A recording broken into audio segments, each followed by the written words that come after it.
ഇത്തവണത്തെ ക്യാപ്റ്റൻസി ടാസ്കിൽ ആരൊക്കെയാണ് വരുന്നത്? തീർച്ചയായിട്ടും കഴിഞ്ഞ വീക്കിലെ പ്രകടനങ്ങൾ, ടാസ്കിലെ മികച്ച പ്രകടനങ്ങൾ, ഇതൊക്കെ തന്നെയാണ് നോമിനേഷനിലുള്ള ഏറ്റവും വലിയ പ്രധാന ഘടകങ്ങൾ എന്ന് പറയുന്നത്.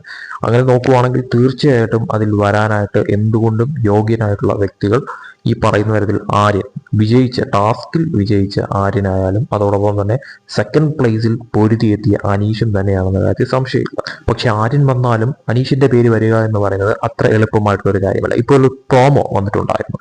ആ പ്രോമോയിൽ തന്നെ പല രീതിയിൽ ആൾക്കാർ പറയുന്നുണ്ട്, പല പേരുകൾ. പക്ഷെ അതൊക്കെ തന്നെ നമുക്ക് ലൈവ് കണ്ടിട്ട് മനസ്സിലാക്കേണ്ട കാര്യം തന്നെ. പക്ഷെ അതിൽ അനീഷും ഒരാളുടെ പേര് എടുത്തു പറയുന്നുണ്ടായത്, നെവിന്റെ പേര് അനീഷ് എടുത്തു പറയും. അതായത് നമ്മുടെ വയറും മനസ്സും നിറച്ച നെവിൻ എന്ന് എടുത്തു പറയുന്നുണ്ടായിരുന്നു. അതായത് നെവിൻ കിച്ചണിൽ കയറിയിട്ട് അവിടെ എല്ലാ രീതിയിലുമുള്ള പാചകം ചെയ്തുകൊണ്ട് വളരെ അടിപൊളിയായിട്ട് അവിടെ ഉള്ളവർക്ക് ഫുഡ് നല്ല രീതിയിൽ കൊടുത്തിട്ടുണ്ടായിരുന്നു. അതുകൊണ്ട് തന്നെ ആയിരിക്കണം അനീഷ് ആ ഒരു പേര് എടുത്ത് പറയാനുള്ള ഒരു കാരണം. പിന്നെ ബാക്കിയുള്ളവരൊക്കെ തന്നെ ഓരോ കാരണങ്ങൾ പറയുന്നുണ്ട്.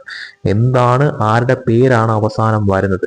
ഇത്തവണത്തെ ക്യാപ്റ്റൻസി ടാസ്കിൽ 3 പേര് തന്നെയാണോ അതോ 2 ആളാണോ എന്നുള്ളത് കണ്ടറിയേണ്ട കാര്യം തന്നെയാണ്. പക്ഷെ എന്നാൽ പോലും ഇത്തവണ അനീഷ് ക്യാപ്റ്റൻസിയിൽ വരുമോ എന്നുള്ളതാണ് ഹൈലൈറ്റ് ആയിട്ട് കാണേണ്ട ഒരു കാര്യം എന്ന് പറയുന്നത്. ഇത്തവണ അനീഷിന്റെ പേര് പറയുമോ ഇല്ലയോ എന്നുള്ളത് കണ്ടറിയേണ്ട കാര്യം തന്നെയാണ്. കൂടുതൽ ലൈവ് അപ്ഡേറ്റ്സുമായിട്ട് വീണ്ടും വരാം.